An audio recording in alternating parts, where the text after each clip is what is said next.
Paano nga ba natin masasabi na ang mga magulang ay naging mabuti sa kanyang anak? Hoy, kuya! Ito pala, Sa atensyong Ay, dad, baon mo, ha? binibigay nila?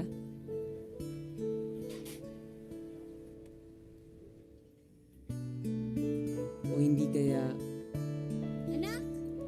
sa pagtuturo ng tama at mali? Ate, tapos na po ako. Salamat po. Sapat na ba Nak, na sila ay tapat? sobra yung bayad mo. Ah, ganun po ba? Thank you po. Para patunayan lang Dito na ako, ma. Uy, Dad. na sila Nakauwi ka na Tapos pala. na ba? ay karapat-dapat?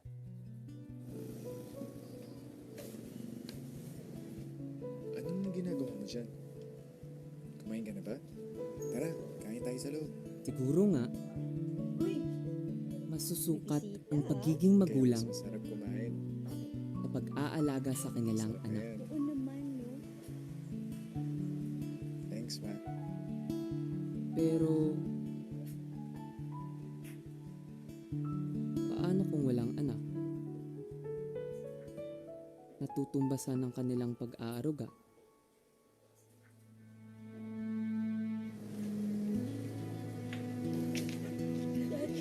Ano nangyari?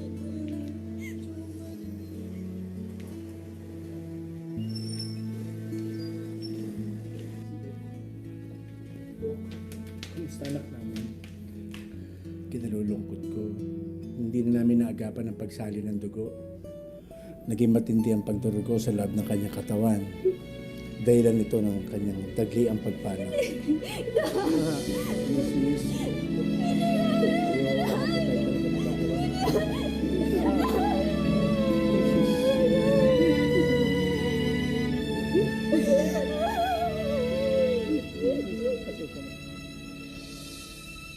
Ang sigurado ko lang,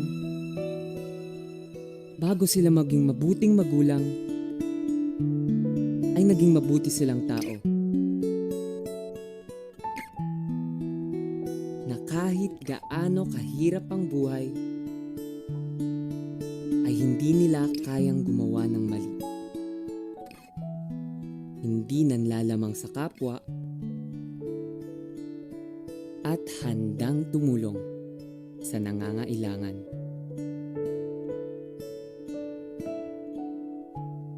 Kaya naman, sigurado ako na sila ay magiging mabuting magulang sa'yo. Bunso.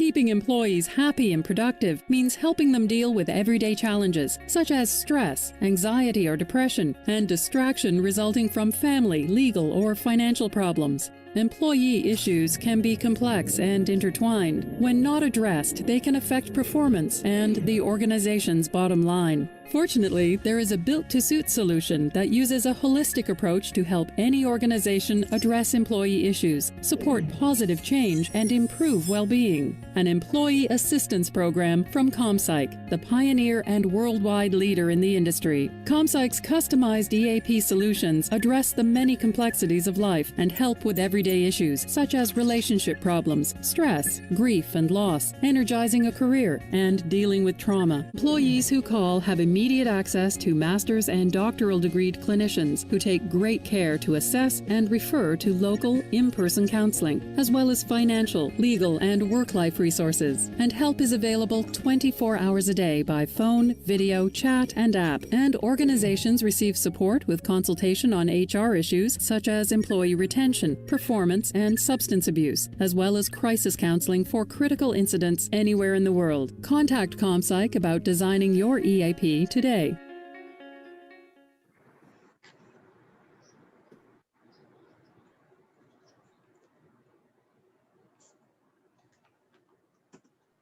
Right.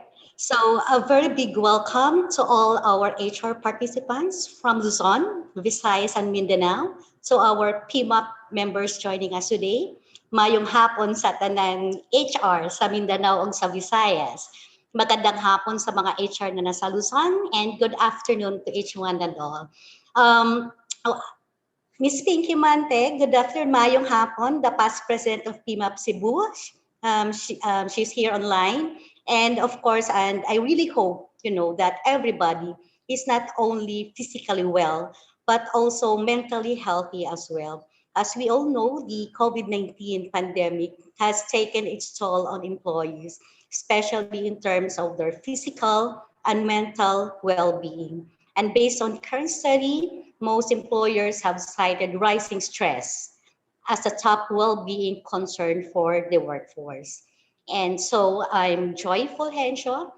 I'm the manager for support operations of Navigate Global Marketing Asia, and we are the business development partner of ComPsych here in the Philippines.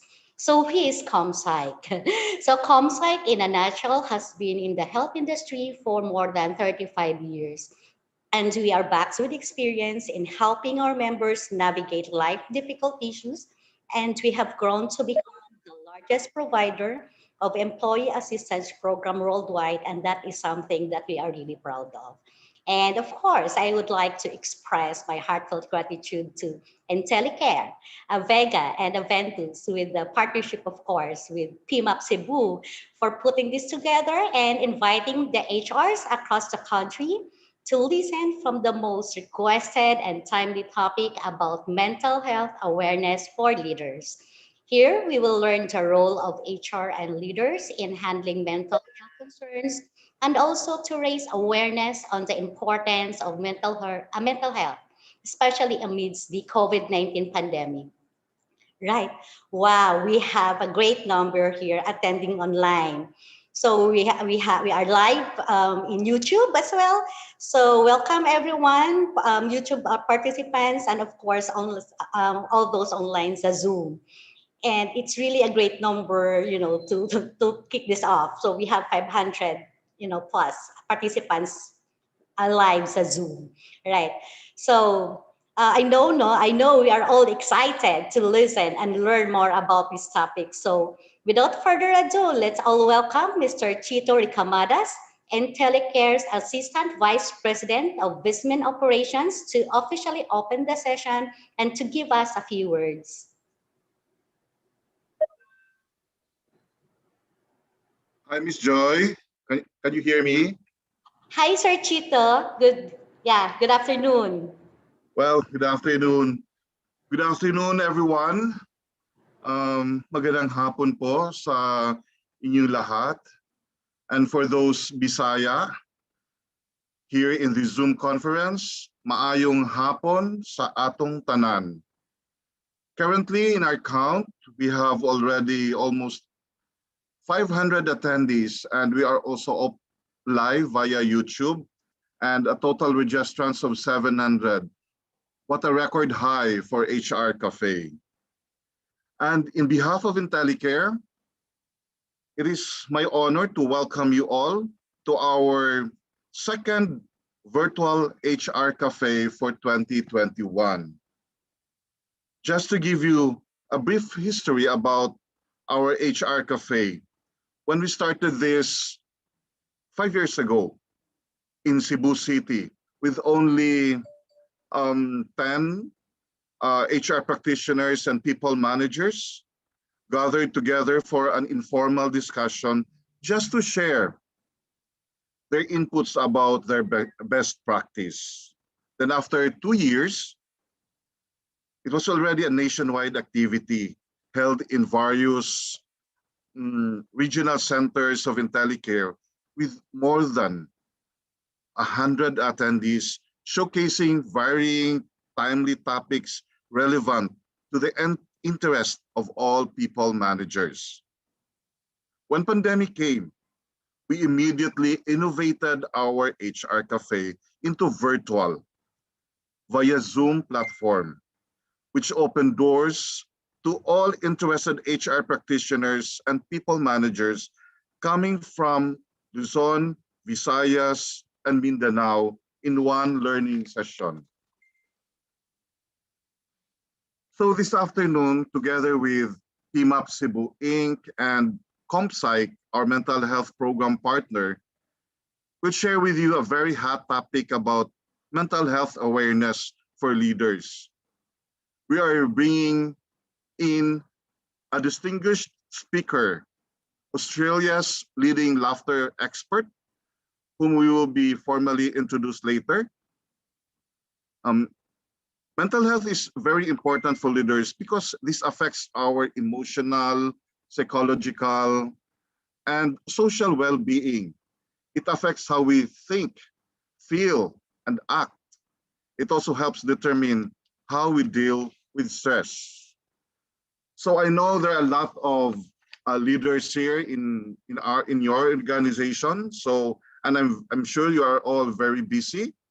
I would like to thank thank everyone for joining our HR Cafe.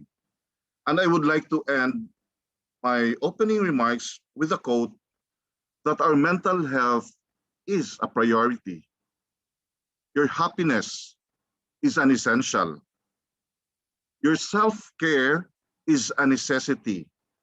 And just a friendly reminder that doing your best does not mean working yourself to the point of a mental breakdown. Maraming salamat po. This is Chito and I am Intellicare. Thank you.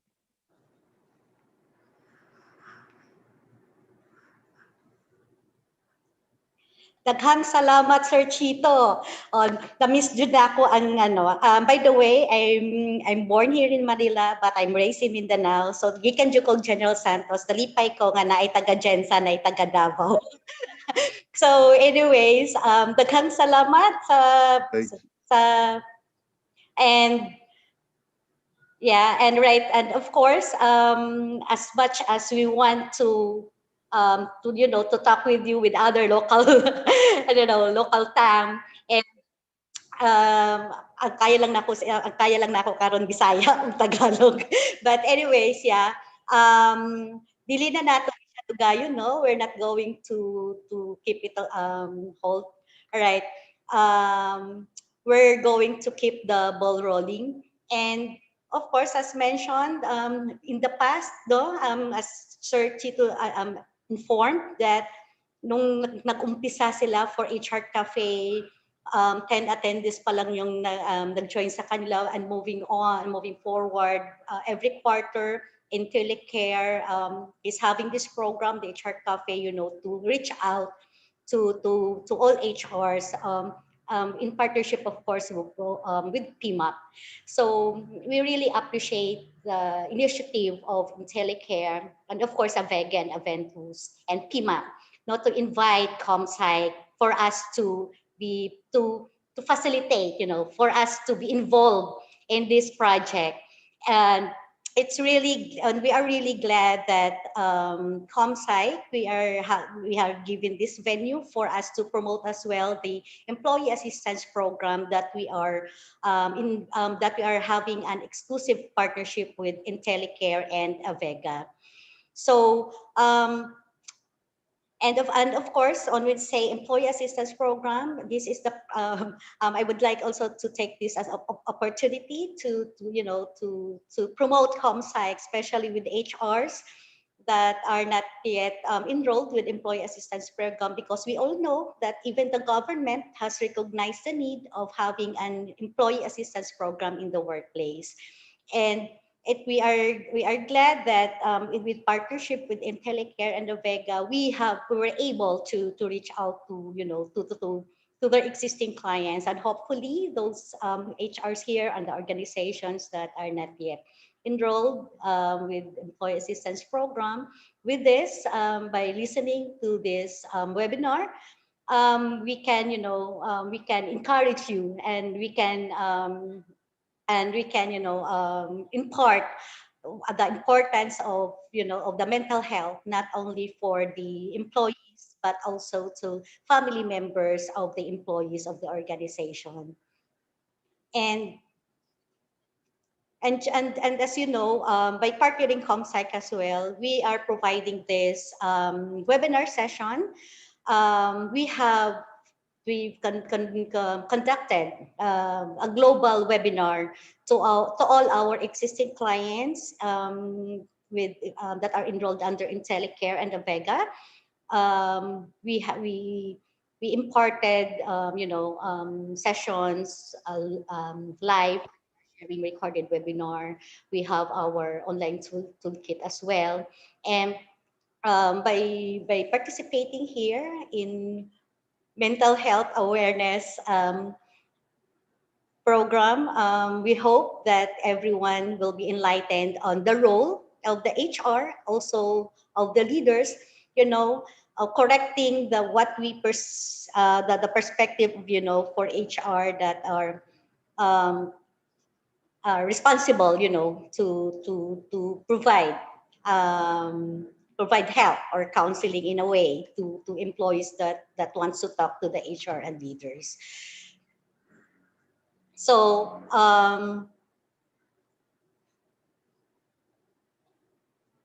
right. So all right. So, of course, without, no, dili na na, also, dili na na ako nidugayon, no? So, we're going to keep the ball rolling talaga. So, joining us today is the Australia's leading gelotologist and a successful CEO of Laughter Yoga Australia and New Zealand.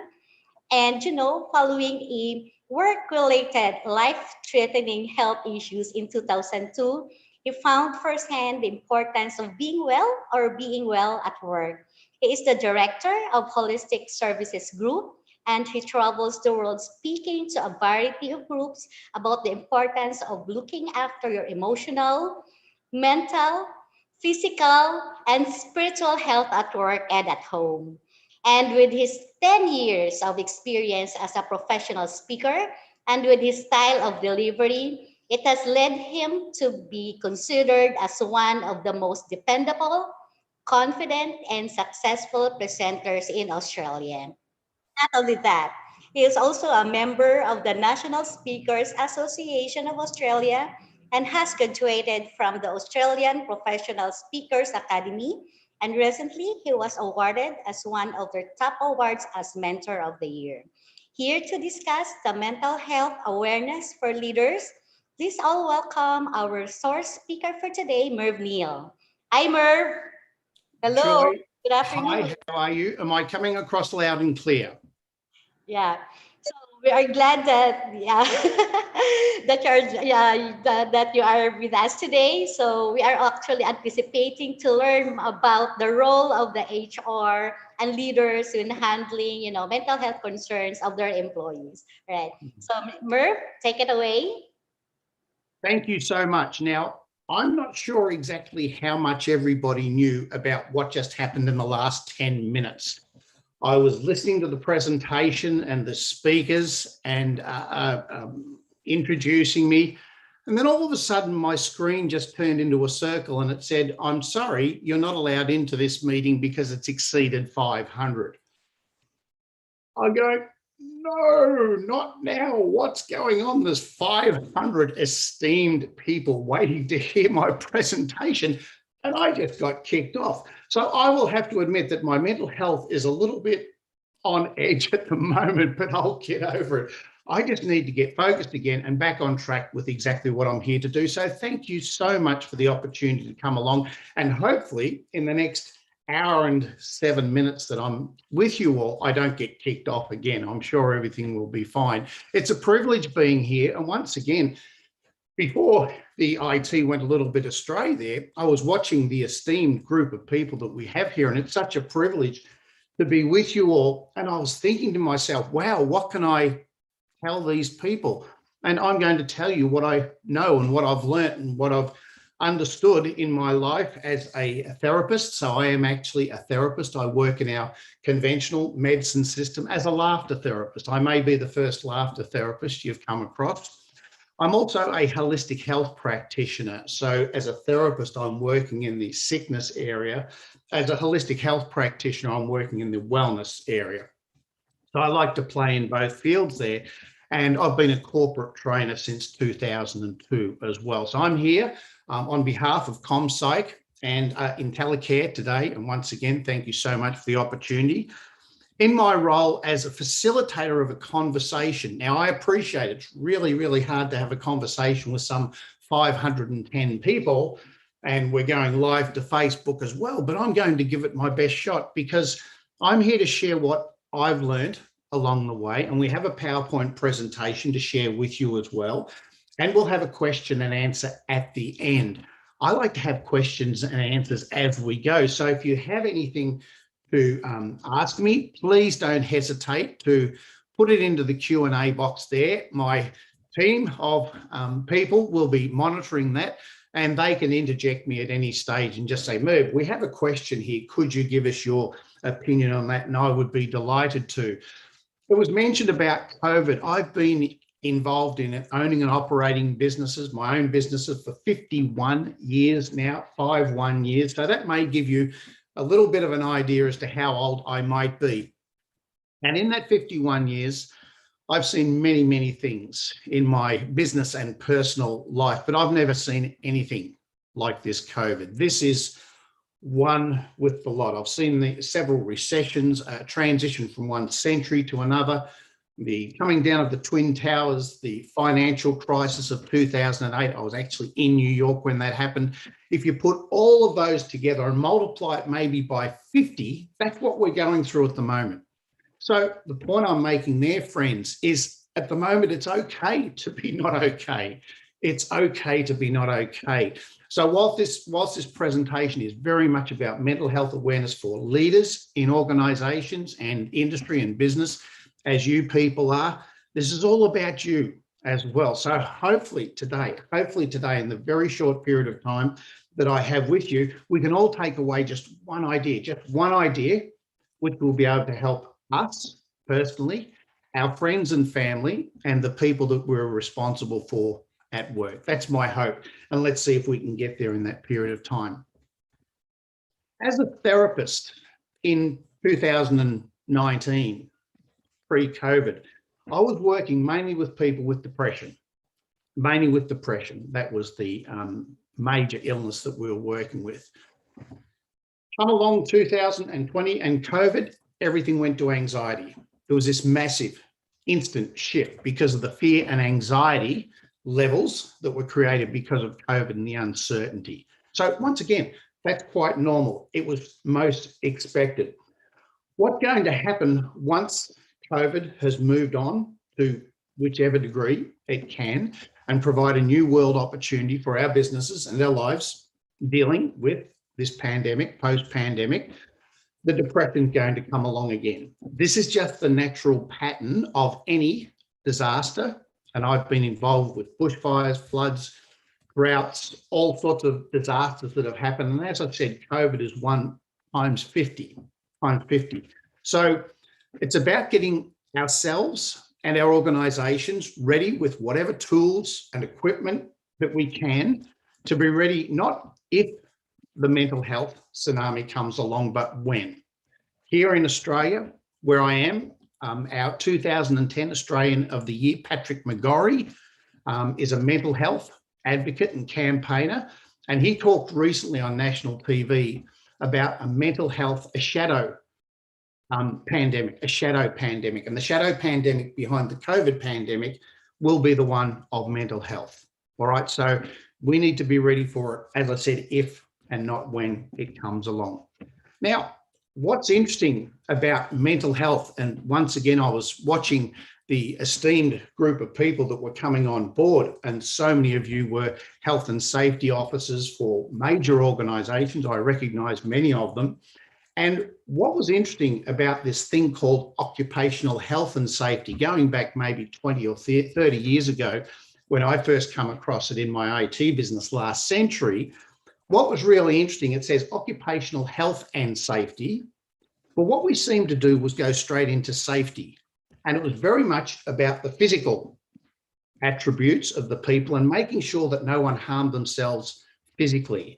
So we put in a whole lot of documentation, policies and procedures to deal with making sure that people were physically safe.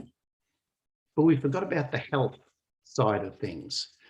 Then what happened about 2 decades ago, just after the turn of the century, into this new century, this mental health thing started to arise. And what was really challenging about it was we didn't see it coming. And the reason we didn't see it coming was because it's invisible. We can't see it. And therein lies the first problem that we have about awareness of mental health. We can't actually see it. So if I was to be in one of your premises and trip and fall and be lying on the floor, and I may have a bump on my head and I may have a cut on my finger and a lump on my arm that might indicate that there is maybe a broken bone, I'm sure any of you people could come along and go, oh, I saw that happen, Merv. Let me take a look at it. I think I know what to do. We'll put a cold compress on that. We'll put a Band-Aid on your finger and we'll maybe put that in a sling and maybe take you off to the hospital. Any of you could do that really, really easily. Here's the point. Mental health is invisible. We can't see it. And the other thing that's challenging is we don't know where it happened. Did it happen at home or did it happen at work? And to complicate things even more, we then ask people to start working from home. So the work and the home space has become the one. So that's just a little bit of a background as to the complexities of this mental health thing.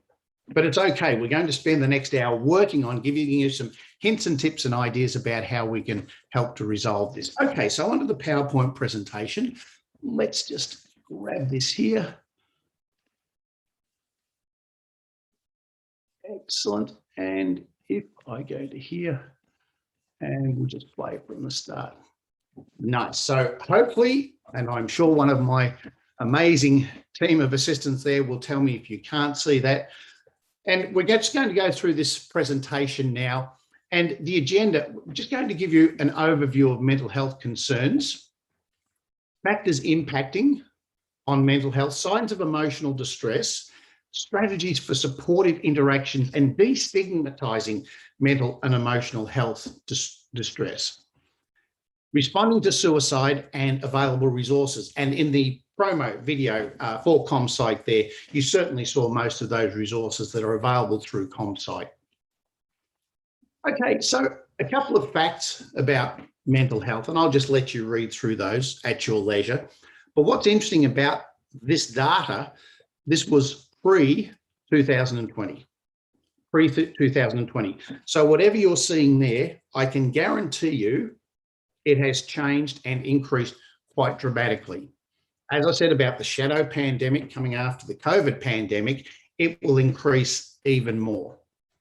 So those numbers pre-COVID are really quite alarming when we look at this thing called mental health. So there's lots of factors that can contribute to this distress. And the first one is economic stress. I'm sure Philippines, Australia, I work at an international level. There's hardly a nation that hasn't been impacted in some way economically by the COVID situation. So that economic stress contributes to emotional distress. Social isolation. This social isolation was created because of the physical distancing when people were asked to work from a home space. All right, so this created social isolation. And I have a little saying that says it's okay to be alone, but it's not okay to be lonely. And we can actually be lonely in a group of people. All right, so loneliness is something that can cause emotional distress as well too. Increased work demands. I've been working from a home office situation for the last 17 years, so none of this is new to me, but people who were asked to go from the workplace to home overnight and start working from home, the increased work demands were extreme. All of a sudden, they had a whole lot of distractions and some things that just weren't working for them. They had to work in a brand new environment in isolation to their work colleagues. So once again, this was another thing, especially last year, that led to emotional distress. Barriers to mental health care. We just had a Royal Commission here in Australia that was launched on mental health care, and they identified that the mental health system was not working for us well pre-COVID. So now post-COVID, it's going to work even less well. So there's lots of barriers there to mental health care. Stress and health problems, as I said, there is the COVID problem, there's actual, the physical, mental and physiological problems there with COVID, and then national anxiety. So they're just some of the factors contributing to emotional distress for people at the moment. So this is an interesting one. The World Health Organization determines that mental health is a state of well-being in which the individual realizes his or her own abilities can cope with the normal stresses of life. We're not living in a world with normal stresses of life. That's the first thing. Can work productively and fruitfully If you're in an environment working from home with distractions around you, that's a real challenge as well, and is able to make a contribution to his or her community. That's really quite difficult when you're in lockdown, as we were last year. We're in lockdown last year. Oh, now I just got a little notice coming up saying that someone had raised their hand. Do we actually have a question or a comment from somebody? We have a couple of people have hands raised there. Joy, would you like to identify if there is a question from the group there? I can't see anything. There's lots of people raising their hands.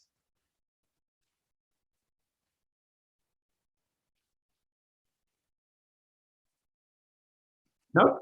Okay, I will continue.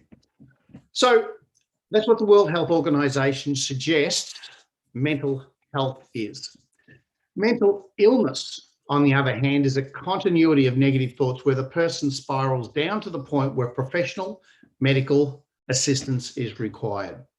All right, so the point of that slide is our mental illness is on a spectrum from 0 out of 10 to 10 out of 10. And we are everything in between. Because of COVID, we have all somehow been impacted from a mental health perspective and maybe gone down that scale a little bit. And our challenge is to make sure that we don't get stuck there and move back up that scale. All right, so mental health is not just one state, it is actually on a spectrum, and we're moving up and down on that spectrum on a regular basis. So here's a case study where we can start to analyse a real life situation. So once highly productive employees increasingly missing meetings, and you discover assignments not being completed. You meet with the employee about their problem and they become tearful and assert that they will do better. You make expectations clear and begin to document the problem and give the employee ongoing feedback on what you see as their performance gaps. The employee responds by further distancing and you sense they are now avoiding you. The situation is worsening. All right, so here's the first question that I'm going to pose to you, and hopefully we'll get some feedback from some of the participants here. What's happening here? And most importantly, what can you do? All right, so what's happening and what can you do? Anyone like to contribute with some feedback there?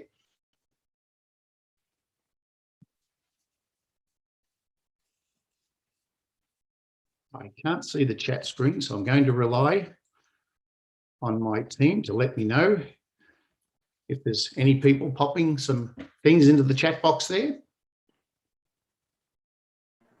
Hi, Merv. Yeah. Hi. Yeah. Joy here Joy here of Navigate. So we Yes, have Joy. in here.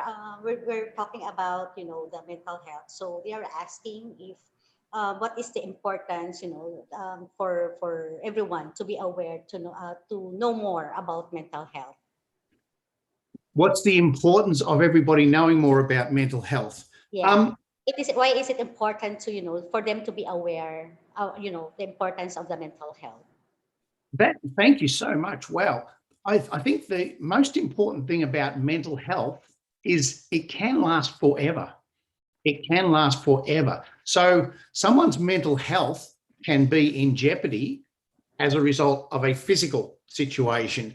You see, let's go back to the stage where I fell over and I bumped my head and I fixed my finger and I had a lump on my arm that maybe required a plaster cast or something like that. That may take a day, a week, a month, and all of a sudden be fixed. Mental health doesn't necessarily fix itself very easily.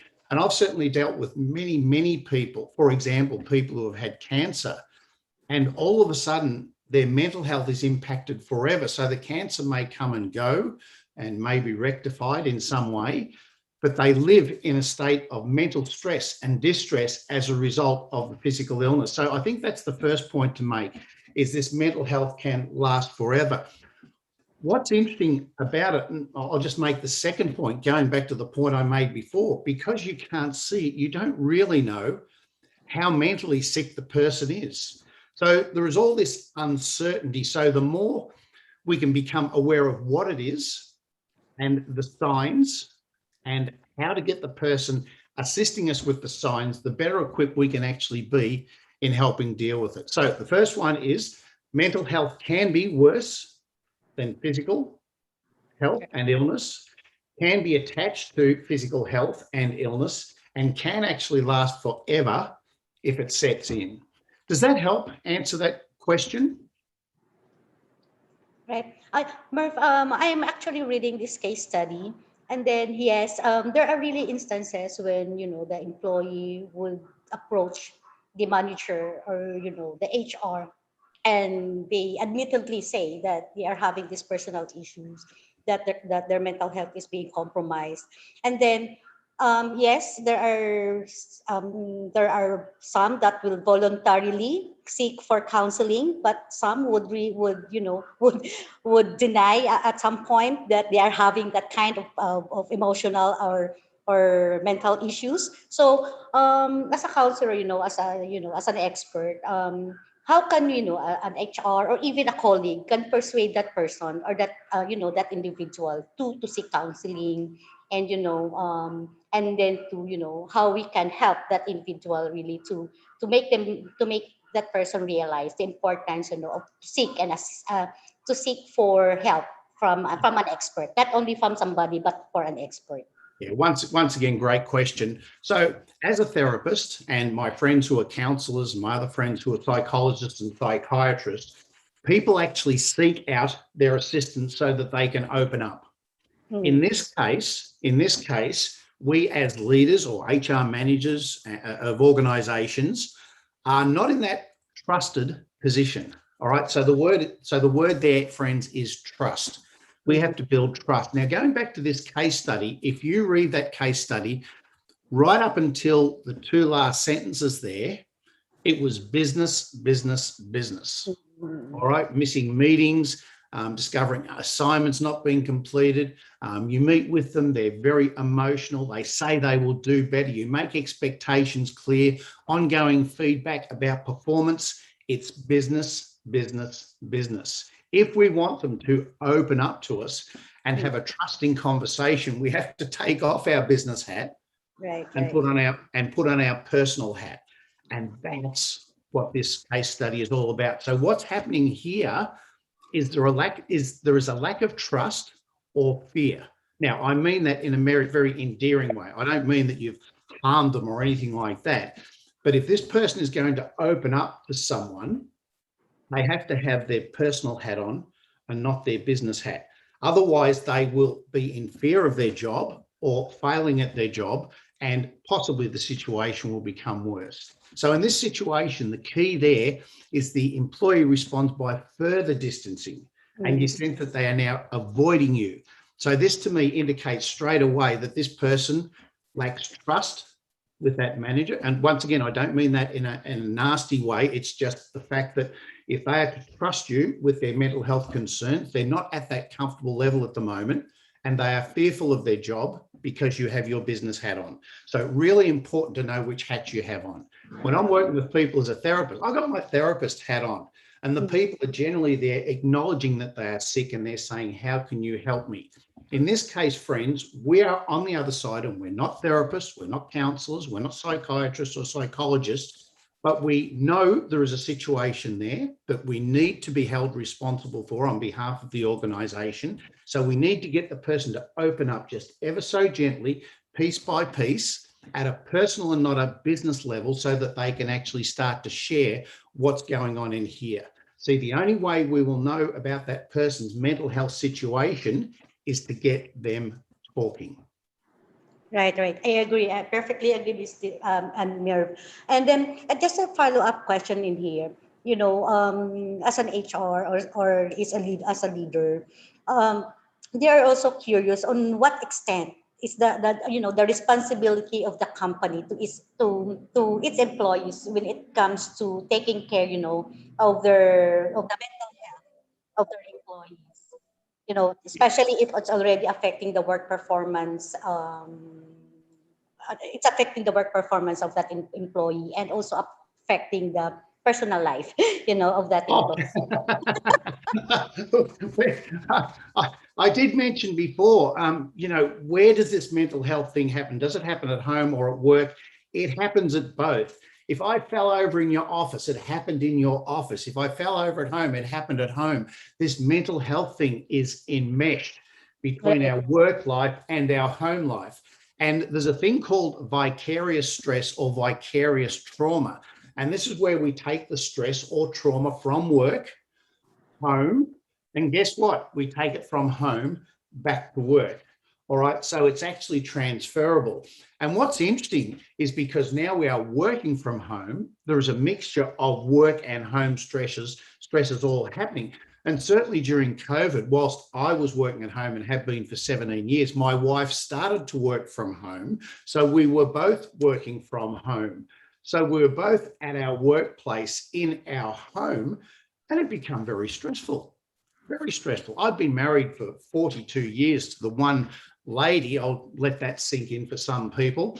And this was the most stressful part of our relationship, having to work and be at home, just the two of us. Imagine if there was elderly parents living there. Imagine if there was children there.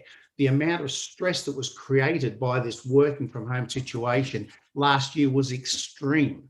Now, businesses going back in possibly a hybrid model. They're in the process of working it out at the moment. Are we going to have half of the people at home, half of the people here? Exactly how is the new model going to work? So we need to be able to adapt to a new working style, which may be a hybrid of working from home as well as at work. But once again, with mental health, where is the problem occurring? So the point that I will make is, as soon as performance is affected, it is the responsibility of the person supervisor, leader, manager, executive. All right, that is one of their key performance indicators, is to make sure performance levels and key performance indicators of each individual, collectively the team, are being met.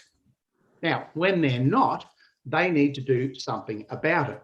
So part of that leader or manager or supervisor's role could be to alert HR and say, oh, I have a problem. I believe it's a mental health problem. I need to put it across to HR because I believe you are better equipped and better resourced at dealing with this. And then, of course, the conversations had backwards and forwards. Well, what have you done so far? What have you uncovered? What is it you have been aware of, which is what this presentation is about? What have you been aware of so far, and what actions have you taken to date to identify where on the spectrum that person is? Remember that spectrum from 0 to 10 to 10 out of 10? Where are they? Then if HR have to pick it up, that's okay. It then becomes their responsibility to go, well, if it's now an HR situation or an OH&S situation, where are they on that spectrum? Then it's up to them to say, right, what are my limitations? What is my responsibility? My responsibility is to the organisation, to the health and safety of the individual, but what are my limitations? And knowing your limitations to know when to maybe call in EAP, there's ComSite waiting there to assist you with consultants and advisors, or in fact, get the services of a health professional. Does that help? Yeah, perfect. Thanks, Merv. Nice. No, thank you. Thanks for the questions. Keep the questions coming. So earn trust and forge an alliance with employees. But this trust and forge an alliance with employees, it is at a much deeper level now when we're starting to talk about getting people to open up about something that's been stigmatized about mental health. So mental health, it's been stigmatized from a point of view where we go, oh, I can't tell everybody or anybody that I'm having mental health issues because it will be seen as a sign of weakness. That's the stigmatization around it. Once again, physical, if you cut your finger, everyone can see that and go, yes, we get it.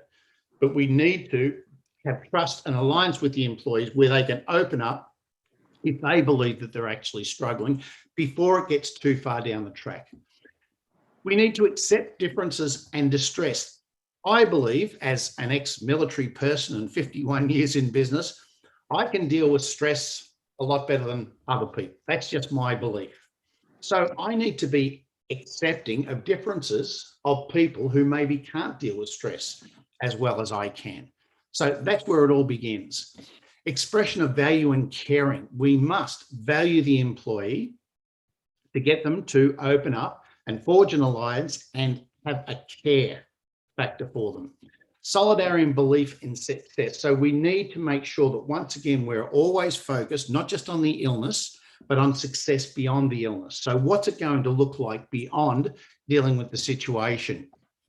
Now, this is an easy one. If employees inform you of or present signs of mental health concerns, so these are the obvious ones, your role is not to diagnose, inquire about, or treat mental health disorders. All right, so this comes back to the point I made before. You are not health professionals, nor are you required to be. So know your limitations. So it's not to diagnose, inquire about, or treat mental health disorders. That's what health professionals, psychologists, psychiatrists, etc. do. Know your resources. So once again, the HR department should be really, really well equipped at knowing what their resources are and maybe being better at being aware of mental health distresses. And certainly the EAP program is a wonderful resource where they have these professional people on hand to assist you at any stage. So that's the leadership roles. So what do you notice when an employee is distressed? Anxiety, there it is there. They're anxious, depressed, or irritable mood. Now, the word mood talks about your emotional health. So we have our physical health, we have our mental health, and we have our emotional health. They're quite separate, but they're all linked. So if someone is displaying an irritable mood, that means emotionally their emotional health is being impacted, which, if left unchecked, will impact on their mental health. I have a saying that says our emotions are inevitable, our thoughts are optional. Our emotions are inevitable, our thoughts are optional. So just as we're looking out for mental health distresses, we need to be aware of emotional health distresses, how people are feeling. Happy then angry, swings. All right, so on that spectrum, this is about your emotional health. You have an emotion of happiness, you have an emotion of angry, and you're going backwards and forwards from them in a very highly reactive way. These are just indications that there could be an issue there that maybe you would like to explore by just having a quick conversation with the person. Withdrawn and isolative. This goes back to the stigma of it. I mainly find this in men. That they will distance themselves and become more isolated than ladies, than females. All right, the females tend to not be so withdrawn and isolative and much easier to be able to talk and communicate to. I seem to be very, very good at getting men to open up to me because I am a man, I believe. So that just might be a little hint to a lot of people as well too. Men tend to open up to men a lot better than they do otherwise. Unable to self-motivate. Once again, 2020 was a tough year and it's not over yet. All right, so a lot of people became tired. I don't know if anybody else was becoming tired. I had so many people talking to me and saying, I am tired of COVID. Yes, we're all tired of COVID. Now, when that tiredness or that lethargic state kicks in and becomes a constant, we can actually have an illness come to light called chronic fatigue. So once again, I noticed a lot of chronic fatigue, and that's when the person is totally de-energized all of the time. That was one of the symptoms that came up from COVID, even if you didn't get the virus. Deterioration of personal hygiene. I'm not sure what you found so far, but it was certainly indicative that people weren't sharing their screens when they're on meetings when working from home. Now, if they were working from their bedroom or a part of their house that you have no right to see, I don't have an issue with that, having the videos off. No issue with that whatsoever. But the thing is, people were actually hiding behind the fact that people couldn't see them. So there was a deterioration of their personal hygiene. People started to let themselves go. The other thing that's interesting when people don't have their videos on, guess what you can't see? You can't see this. There's about 1,000 different indicator muscles here to let you know what's going on in here. And it's all displayed on the face. So if we can't see the people on the calls, and I'm not talking about breaching confidentiality, I'm just talking about those who can put their cameras on, please get them to put their cameras on. Have a look at their environment that they're working in. Be more cognizant, more aware, more empathetic about their work environment, their work conditions, and certainly what this is doing, because this will tell you so much about what's going on from an emotional point of view And then we need to get them open up and talking. And that's when we uncover what's going on inside this thing here, our mind. Impulsive, reckless, or avoidant behavior are also signs.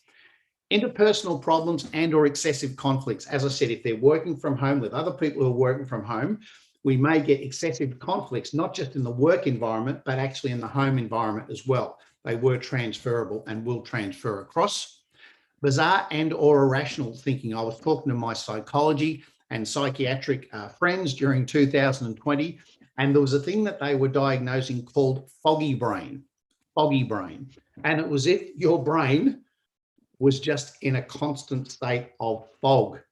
Now, guess what? You cannot think rationally if you have foggy brain. So before 2020, we might have had monkey brain where things were going crazy and there's a whole lot of thoughts going on in our heads and in our minds. All of a sudden, we turned into foggy brain.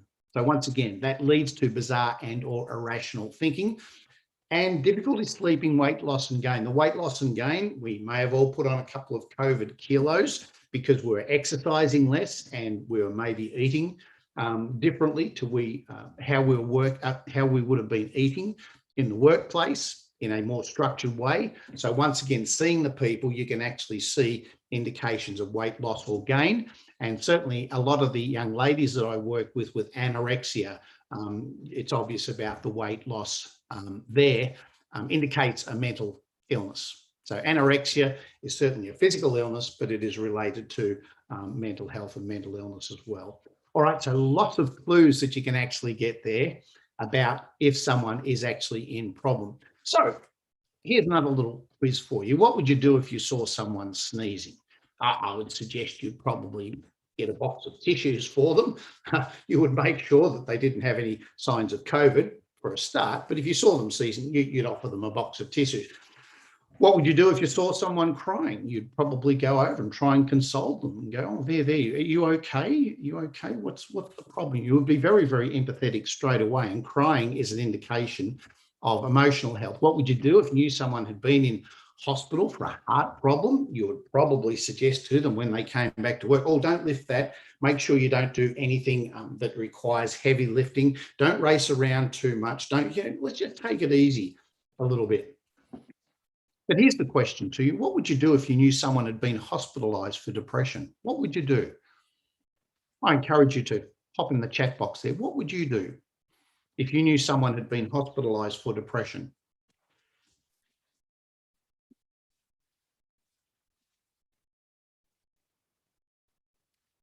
I'll rely on Joy to check the chat box, which I can't see. Merv, there's no response to that question, but there's a question about that is related to this.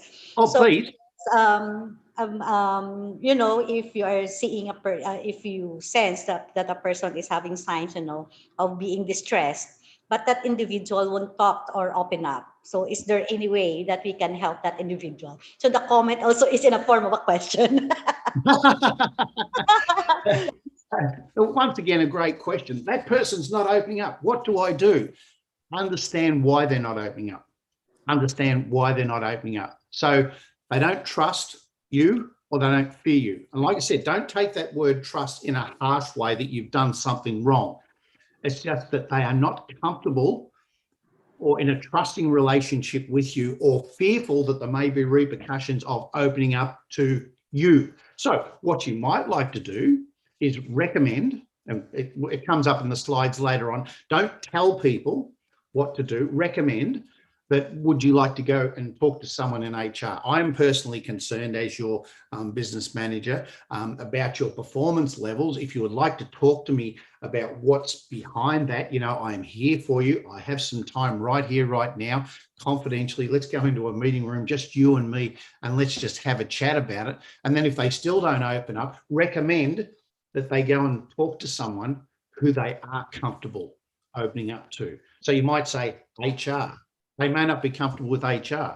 Okay, EAP, because once you go to EAP, there are professionals outside of the organisation, linked to the organisation, that they can actually open up to. So don't keep trying. Don't force it upon someone. But if you come at it if your intentions are pure and you come at it with your personal hat on, and you are showing signs of concern yourself, not for you and the business performance levels, but for them as an individual, they generally open up. They generally open up. Does that help? Yeah, Merv, actually, we are having comments. We are receiving comments here in regards to your question that, you know, Yes. if you know someone being hospitalized for depression, so we are getting responses from our audience. So they are saying that to stay with them, talk to them, and of course, visit and show support. Yeah. And then also to spend time with them and listen, right? So these are great answers. So Yeah. somebody also answers to recommend self-help books that may uplift his or her mood. Right. Whoever said that, congratulations. I am constantly reading. I am an avid reader. At my old age, I have nothing else to learn. I have so much to learn. And my book that I'm reading at the moment, this one here, I'm not recommending it to you. I'm just showing you that I'm an avid reader. The body keeps the score, mind, brain, and body in the transformation of trauma. I'm going, there's got to be something in there to help me help other people, because the more I understand. So even if it's not a self-help book for the individual, get some self-help books for yourself to understand more about the individual. As a laughter therapist, I work with so many people with so many illnesses, and I do two things when I'm invited along to work with an individual or a group. I get the medical side of it. I go onto Dr. Google and I look up and I learn as much as I can about Parkinson's disease, as an example. And I go, wow, that's what Parkinson's disease is. This is how it's treated. This is what it does to your body, mind, and physiology, your lung function, your cognitive behavior. And I'm going, wow. Then I go to someone with Parkinson's and I say to them, tell me your lived experience. Tell me your lived experience. And guess what? Their lived experience is so different to the medical diagnosis. Does that make sense? All right. So if you can, after this session, maybe this is the one takeaway for you. Go to someone who's experienced depression and just say, I'm just doing this as research for my business. Can you tell me what it was like having depression as a medically diagnosed illness? And that can open your eyes to so many things to maybe help you identify it in somebody else. Now, I've been depressed. I've had depressive thoughts, but I've never experienced medically diagnosed depression. And do you know why? Because I've talked to someone who has, and I've never, ever been there. Never, ever been there. So the concept of me, even as a therapist, to say, oh, yeah, I know what you're going through. No, I have no idea. I have no idea what you're going through, but guess what? I've talked to people like you who have told me what it's like. Would you like to tell me what it's like for you?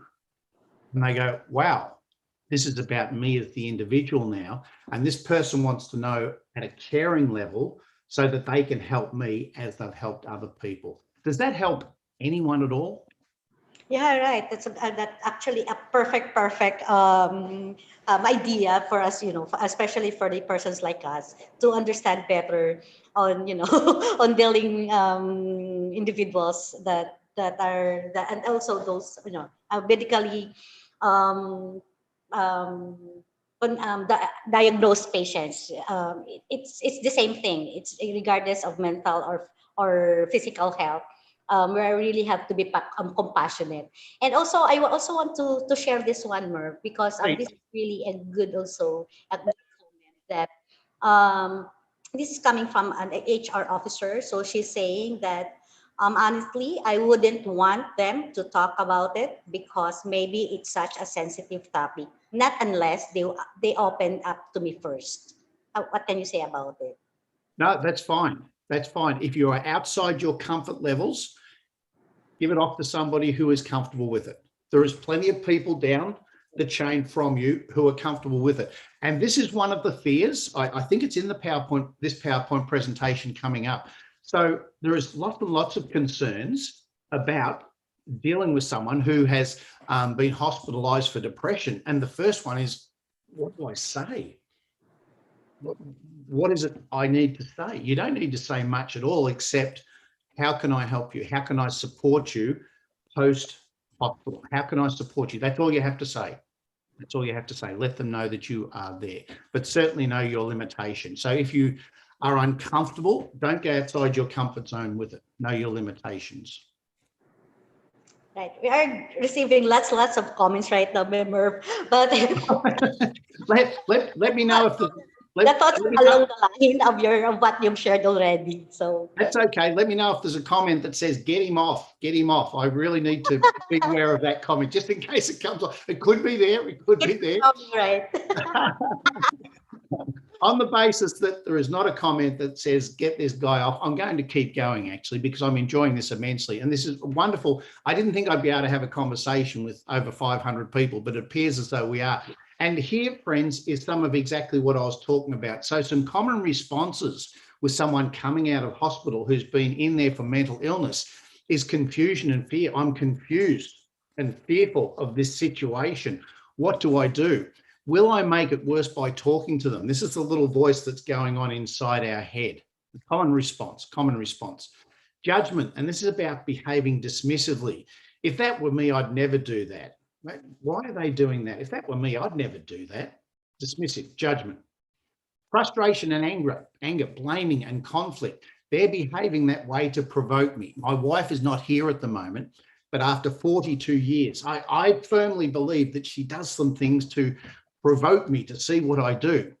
Is she? Or is that all just going on in my head? It's a really, really interesting conversation when I get to that frustration and anger about blaming and conflict. Relationships are really hard work, trust me. Compassion, support, enabling. I can imagine this must be difficult for you. No, you probably can't. No, you probably can't. But these are common responses that we have with mental health conditions. And, oh, you're fragile, let me do it for you. No, not helpful. So let's analyze these a little bit. Encountering someone presenting with strong emotions or unusual behaviors can cause immediate distress. All right, so I have to deal with this. This can cause immediate distress for me. You don't know what to do and you fear the consequence of getting, oh, what if I get involved? What are the consequences going to be? I suppose the counter question to that is, what are the consequences of not getting involved?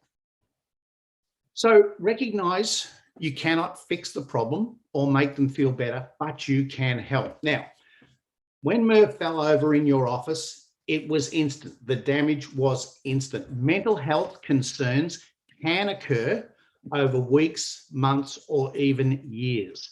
So the philosophy or the concept that I will be able to fix this and I'll be able to fix it in one conversation is flawed, all right? But you can help. You can help maybe in getting them to, first of all, recognize themselves that there's a problem, or if they already know there's a problem, let them recognize that you are caring enough to assist and support them in some way, but know your limitations. So how can I understand more about what this person is experiencing? And it's about listening and expressing value and caring, and listening empowers the employee. So how can I understand more about what this person is experiencing? Ask them. And I will often say, as a therapist, I said, I've never experienced this to the level that you are at the moment. Would you like to help me understand the level that you are at? Because I don't believe I've ever experienced that myself before.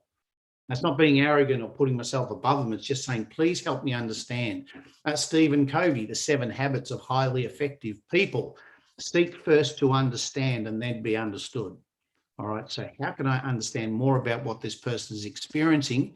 Get them to tell you. And once again, some of those little ideas that I was saying before, I'm trying to help all of the people in the team. How are you going at the moment? What level are you at? And do you need my support in some way? Right, just a very gentle, caring way to get them to open up. Judgment results from a lack of empathy or ignorance of the person's situation or what they are experiencing. So it's the inability to tolerate the person's distress or a belief that you can't really help the situation. We can't necessarily fix it, but we can help the situation. You're just there as a support, not as a fixer. The intervention here is empathy. So that is, what can I guess about what you're going through, perspective taking. All right, what can I guess about what they're going through? You can guess, but you're not a mind reader. You can guess to that person and just say, I guess this is what you're going through. Is that correct? Or is there something more that I need to know about your situation or circumstance? They will instantly identify and say, no, no, no, there's much more that you need to do to understand, because your guess is along the right lines, but it's not correct.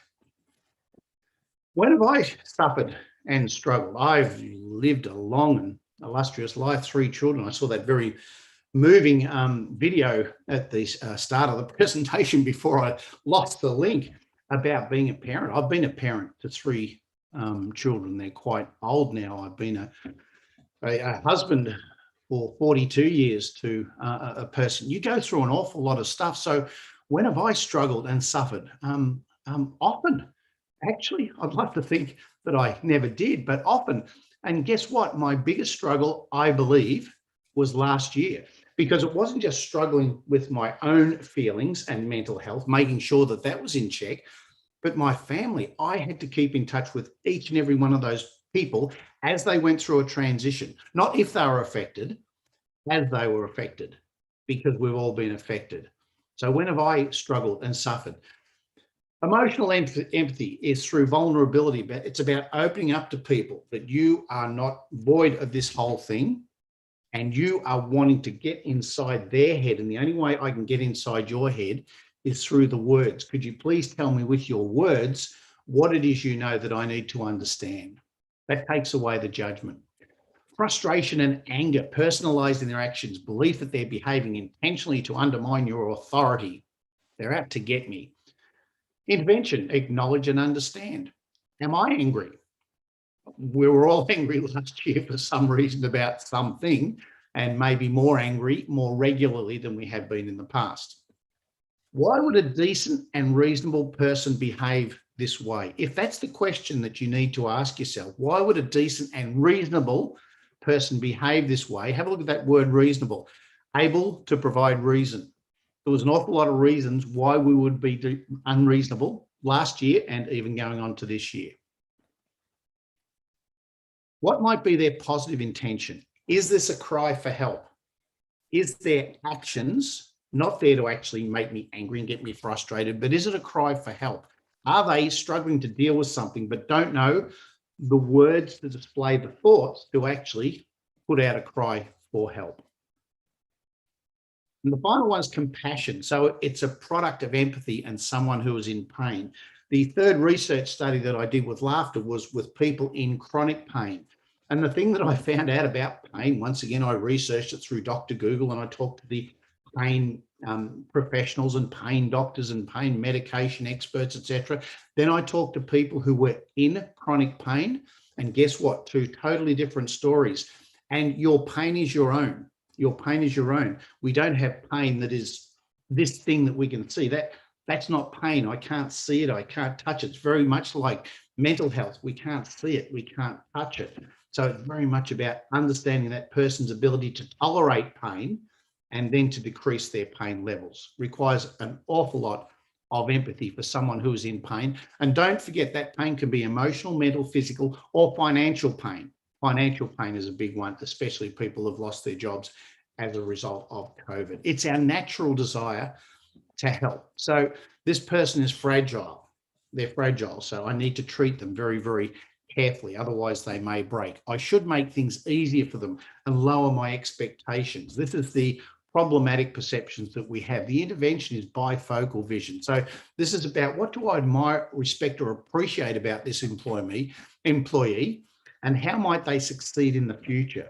So this is bifocal vision. The intervention is about taking it away from the instant problem or issue that we have at the moment and look at what we admire, respect, and appreciate that person and start to put in place some things that will assist them to succeed in the future. So this is very futuristic thinking whilst looking at the current situation or circumstance.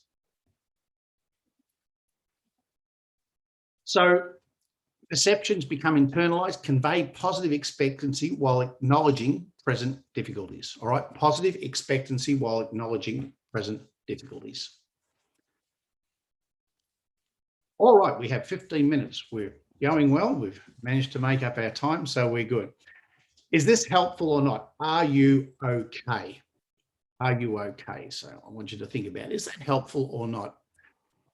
So a well-intentioned inquiry, but is usually met with, yes, I'm fine, especially if someone's not trusting of you or fearful or trying to hide, destigmatize the fact that there's something going on.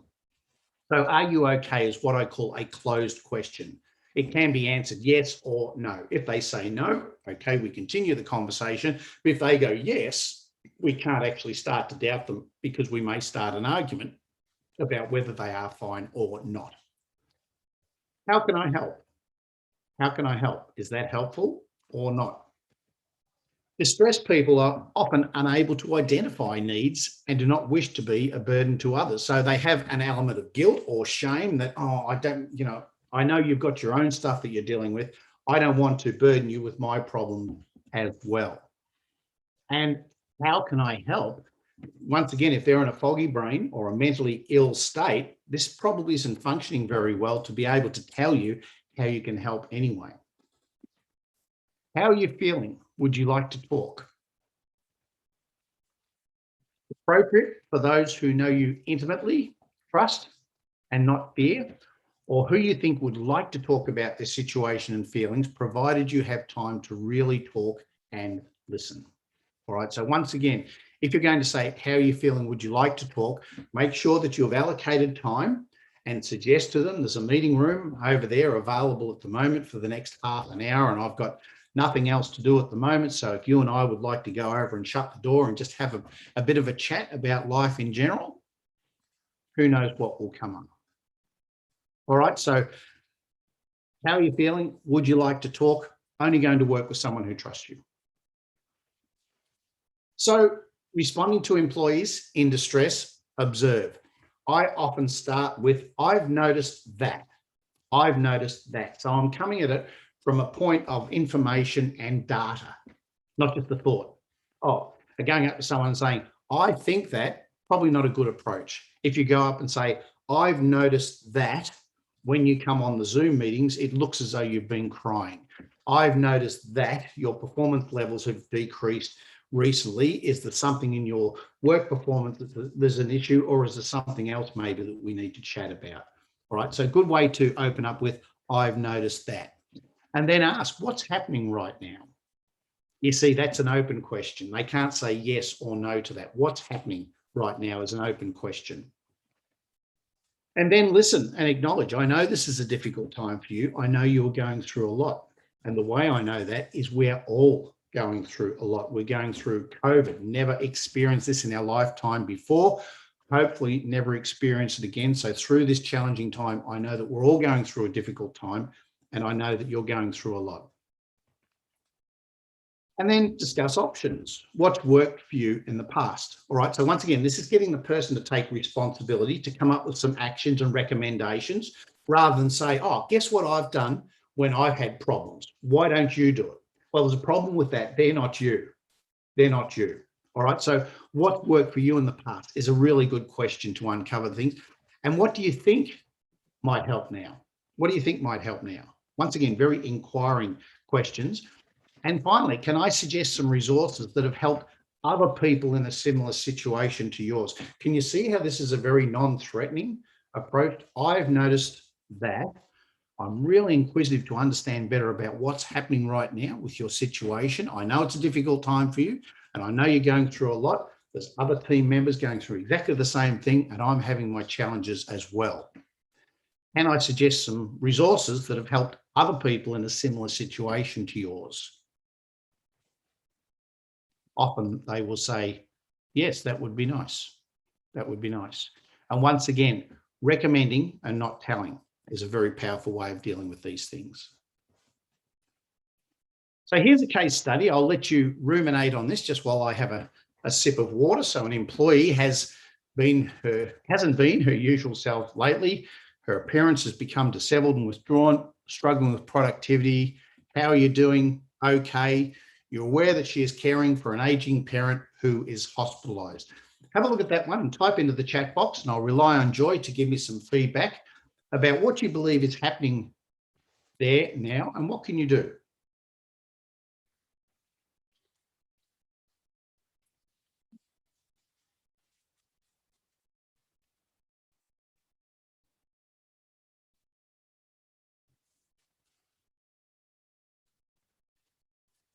All right.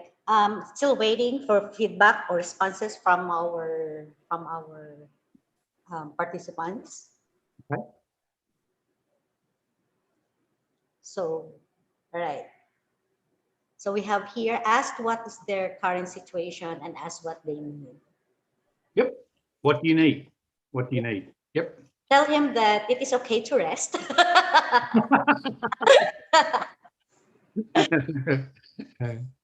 Yeah. So yeah, of course, we have to, to check also of the of that employee, and then you have to ask if they need help, if they want to talk, something like that. And then there's something here. Do not talk about her. Try to talk about how the aging parent is. So yeah, right. So they're almost the same comment. So Okay, that's cool. check Nice. how the mother's doing. Be strong, of course. What's Give, remember, give that person a comforting words, and also to check on the status of her parents. Show compassion. Oh yeah, by trying to visit her aging parent as well. A simple gesture of visiting and giving fruits. nice. To the parents.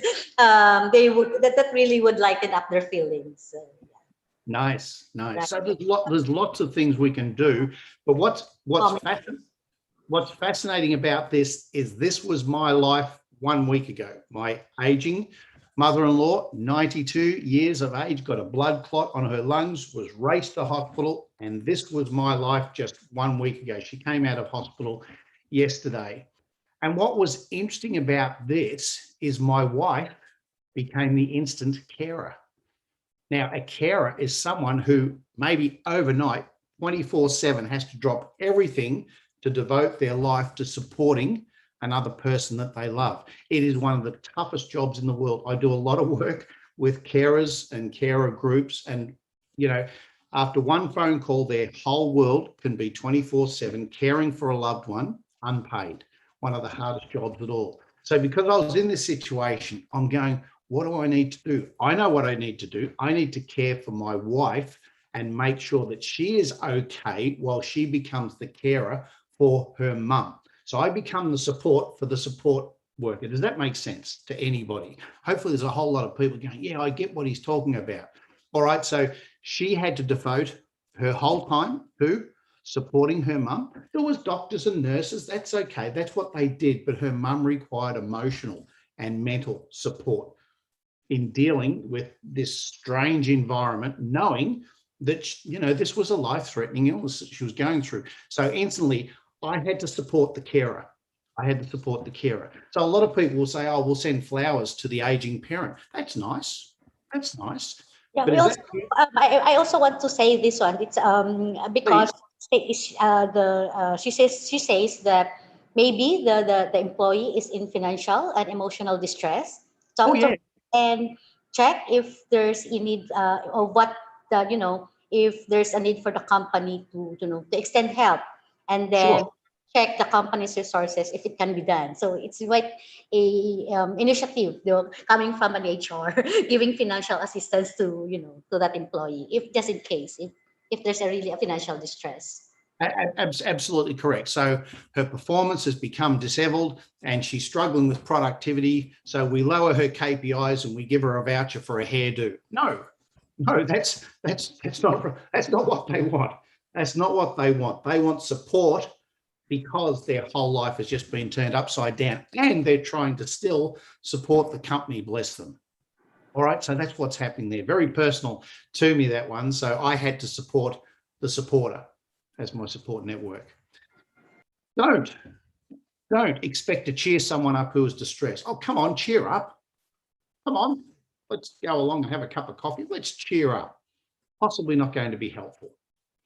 Oh, it's not really that bad. You're not seeing the big picture. No, not helpful either. And once again, these things are often said with good meaning and intentions, but not helpful. Stop talking nonsense. I know you don't really feel that way. You don't know what they feel.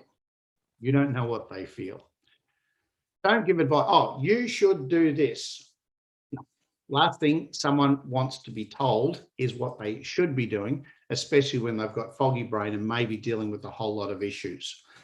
That's just crazy talk. People who have foggy brain, who are mentally being challenged with their mental health at the moment, if I was to say to them, that's just crazy talk, what they hear is, you are crazy. That's what they hear. They've told me many times. And don't enable, by taking on their responsibilities, cover up or ignoring performance issues. All right, the organisation, you're still responsible for the well-being of the organisation, so don't cover it up in order to assist the person. The two have to be married together and go together. Do stay connected. How are you doing now? All right, so this is a week after our first conversation. How are you doing now?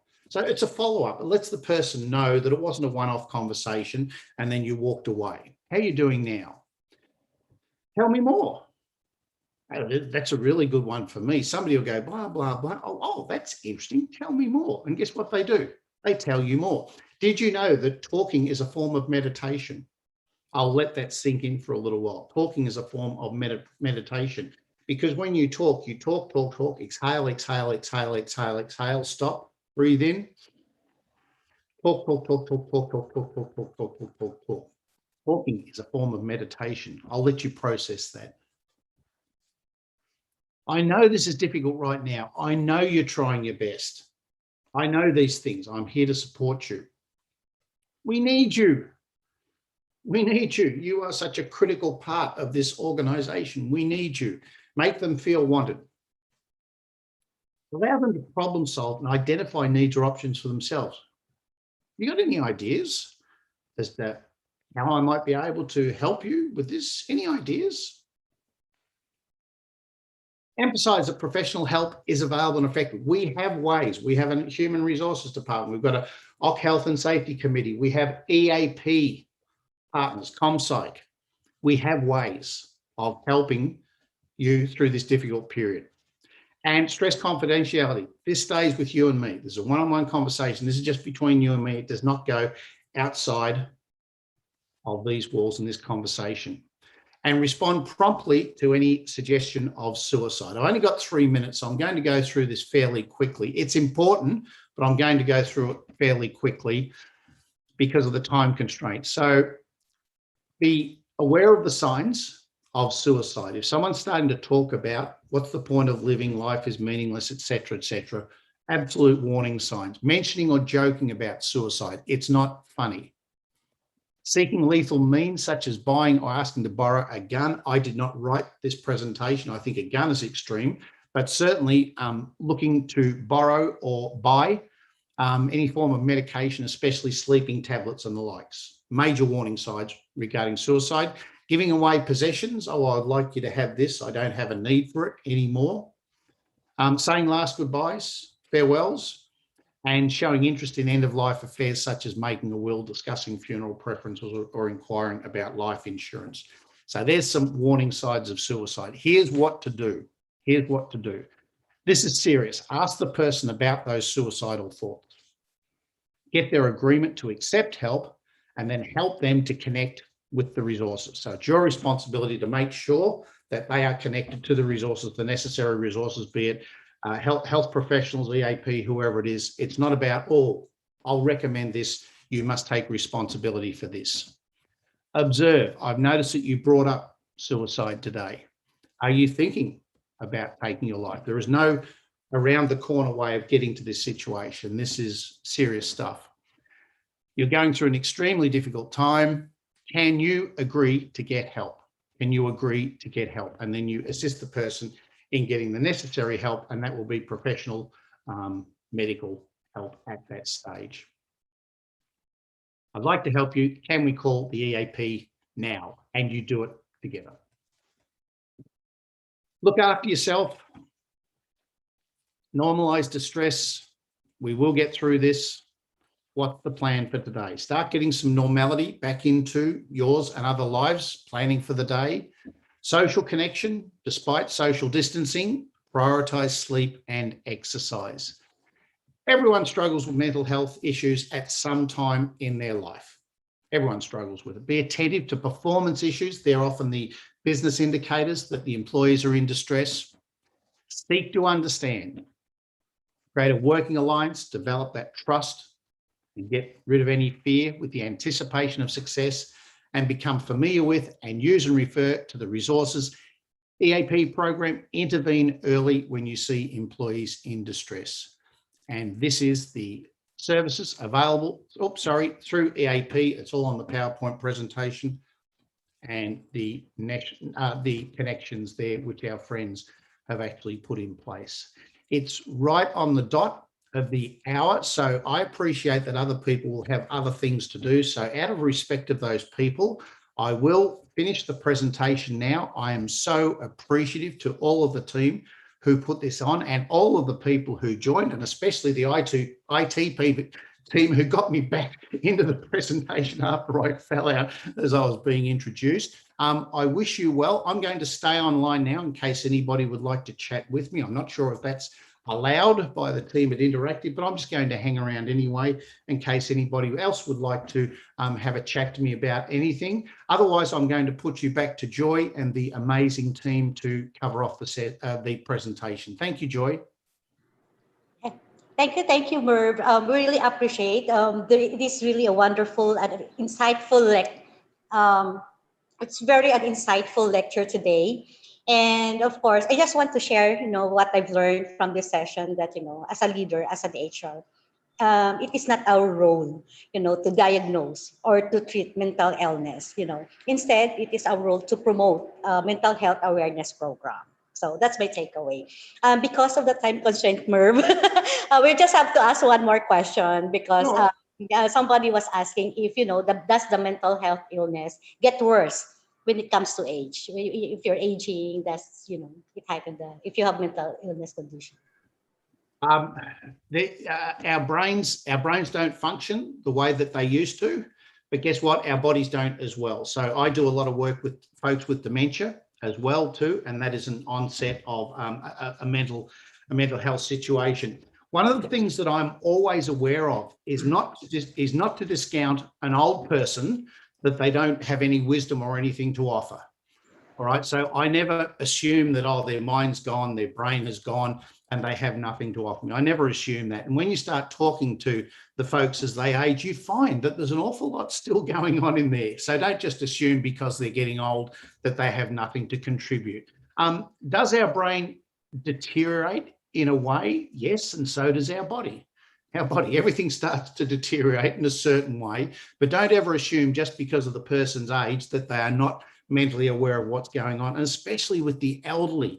Go and have those conversations, ask them about their life. They've got amazing stories to tell you about all of the things that they've seen. And guess what? In 20 and 30 and 40 years' time, your children and other people will be talking to you and saying, Joy, tell me about COVID-19. Tell me about those days, Joy. How did you get through it? What was it like? And you'll have amazing stories to share about how we survived and thrived, one of the biggest things that's ever happened in the world to date. So yes, appreciate the stories of the elderly. Right. Thanks. Thank you, Merv. We really appreciate all the shared ideas and all. So, we are in the merge of ending the presentation. So we want to call Sir Chito Ricamadas to present the certificate of appreciation to Merv. Oh, wow. Thank you, Joy. Can you hear me? Yes, Chito. Yes, Sir Chito. Yes. Good afternoon, Merv. Chito, good afternoon. Yeah.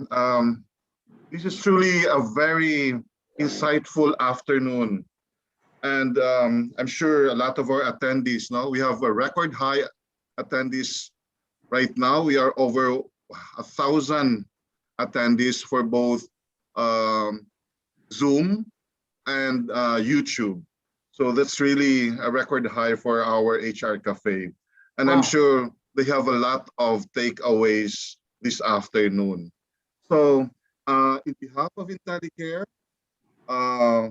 and of course, CompSci and PMAP Cebu, we're really looking forward of another partnership soon. We would like to give this certificate of appreciation.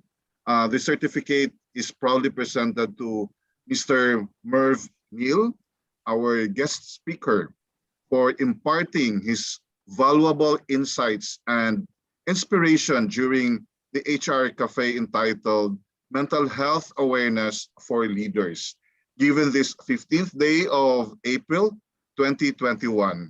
Signed, Mr. Norman P. Amora, Senior Vice President, Marketing and Sales and Regional Operations of Intellicare, and Mr. Gerardo M. De la Cruz, Senior Assistant Vice President for Marketing, and Ms. Jeanette Natonton, Assistant Vice President for Sales Department Intermediaries. So thank you so much, Merv. And I can say that it's really a great afternoon with you, with a lot of insights from all of us. So thank you. Thank you, Joy. Thank you. Right.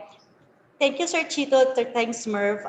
Before we end, let me leave you with this. It's okay not to be okay. You know, fear, Yes. worry, and stress. These are actually normal responses, especially during this pandemic times at the context of the COVID-19 pandemic. So it is because when we are faced, you know, with uncertainties and the unknown, it is normal and understandable that we experience fear and anxiety. So for HR, for your employee assistance program requirements, you can call your account officers of Intellicare and Avega. We have an exclusive partnership with them. So remember that ComSite provides confidential counseling with our master's level clinicians, and we are available to help our members 24 hours a day, 7 days a week. Again, daghang salamat sa tanan og amping mo perme, and thank you everyone for joining us today, and please be safe always. Thank you.